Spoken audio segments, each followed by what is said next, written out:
Hello, everyone. So, we're going to be doing kind of some unconventional episodes moving forward. I kind of decided that I spend about half my time playing Minecraft in creative, and I decided that we would show the creative process a little bit more. And I don't know, I just think this is kind of a fun way to do it.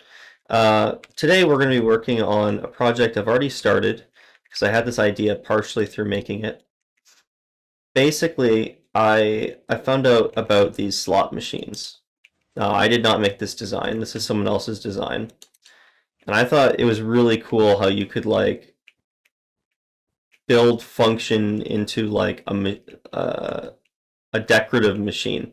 So I kind of had redesigned it here a little bit so it randomly outputs when you get a 777 it randomly outputs a random weapon. And then when you want to put a weapon back in, you just put it in this barrel.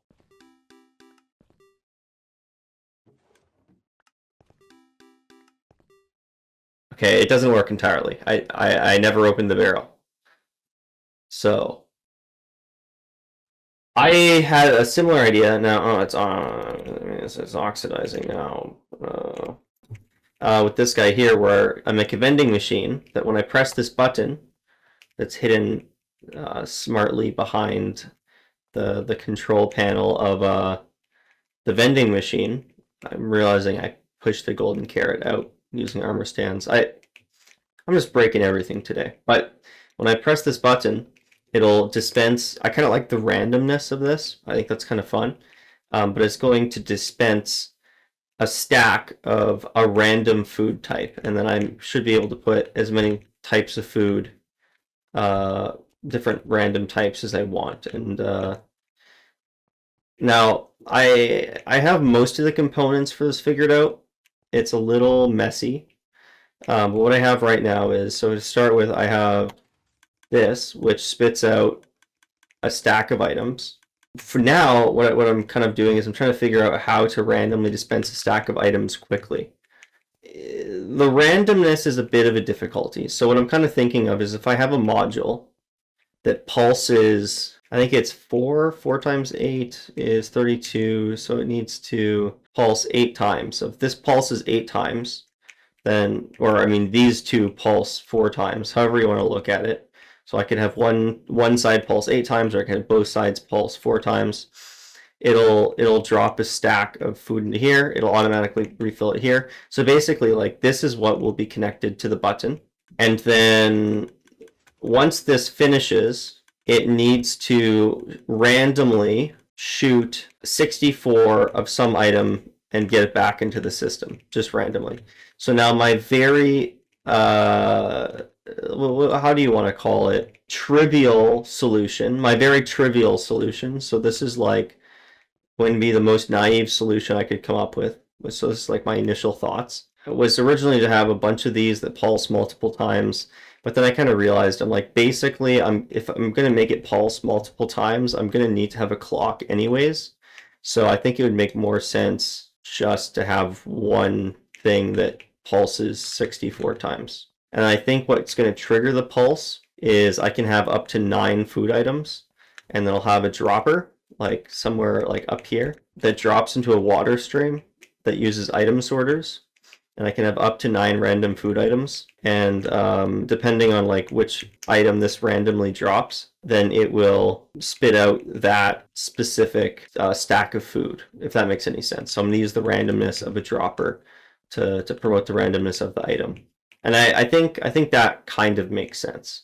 Now the only difficult part from here on out, because like, you know, dispensing 64 items, we've already figured out what that looks like here. And so then we just repeat this multiple times. Item filters are very common. We don't have to worry about designing those. Most of it, like we can recycle the random items. That's pretty easy. I think the hardest part is going to be figuring out how to read that this is finished, if that makes sense. Because that means I need to create memory. Because what I want it to do is when it pushes, so every time it pulls back, I want it to put a new random stack of food into this dropper, so getting it ready. That's kind of the plan.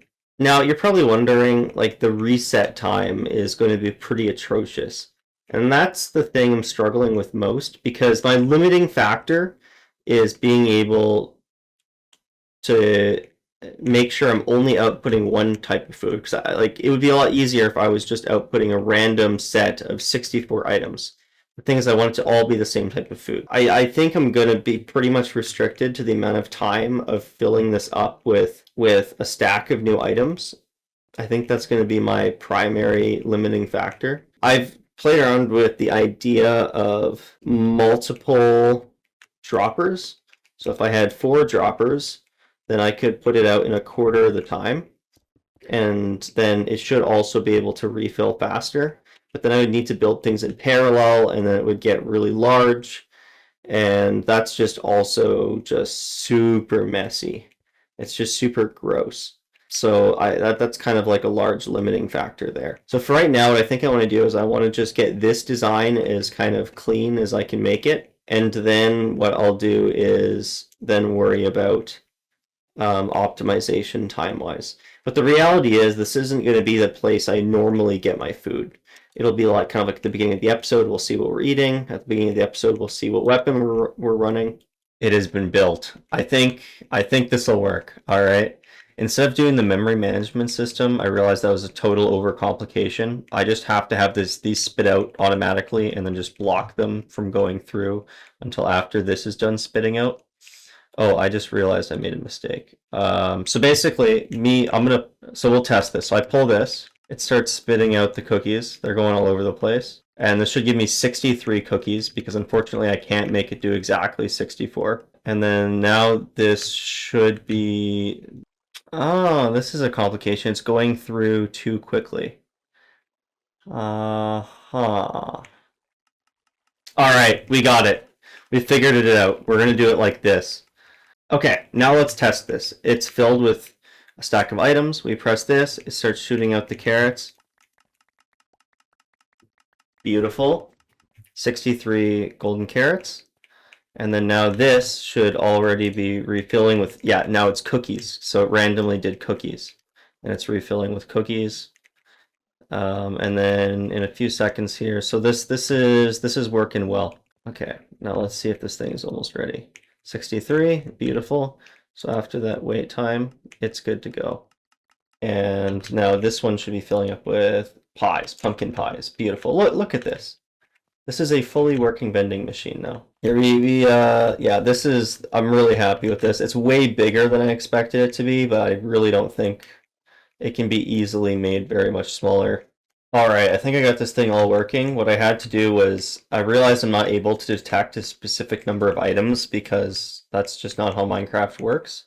I honestly, it's a bit foolish on my part. I just wasn't thinking. But what I did come up with is I can use the negative. So instead of tracking how many items there are, I can track when there aren't any items. And then so using this system here, I can have a tone play once this hopper fully empties out, but it doesn't trigger once it's starting to fill. So now look at this. So I come up, press the button, shooting cookies everywhere. I get my food. 63. Another tone is hired. I go again. Boom, look at that. This time it's steak, and it'll play the tone again once it's good. So I think this thing is like officially finished. This is a finished design, and it works. If you have any ideas on how I can shrink this redstone, or like if I was just really foolish and I could have deleted whole chunks of it, let me know. I'd be really interested to hear what like some of your guys' thoughts are about this. But overall, I'm really proud of this, and I think that it's a pretty cool build. And you know, obviously I wasn't able to select the type of food. I mean, if I really wanted to do that, I could have like a item frame with a gate that lets me select which item. That would be pretty cool. And you know, maybe in future episodes we'll take a look at that possibility. But right now, what I really like is the element of randomness. And I think this is a pretty cool design where it's just like you can be like, hey, boom, I want a random food item to kind of spice up the game a little bit. It's like, oh, today I need to eat cookies. You know what I mean? I just think that's pretty fun. Hope you guys enjoyed. I'll see you guys in the next one. Bye-bye.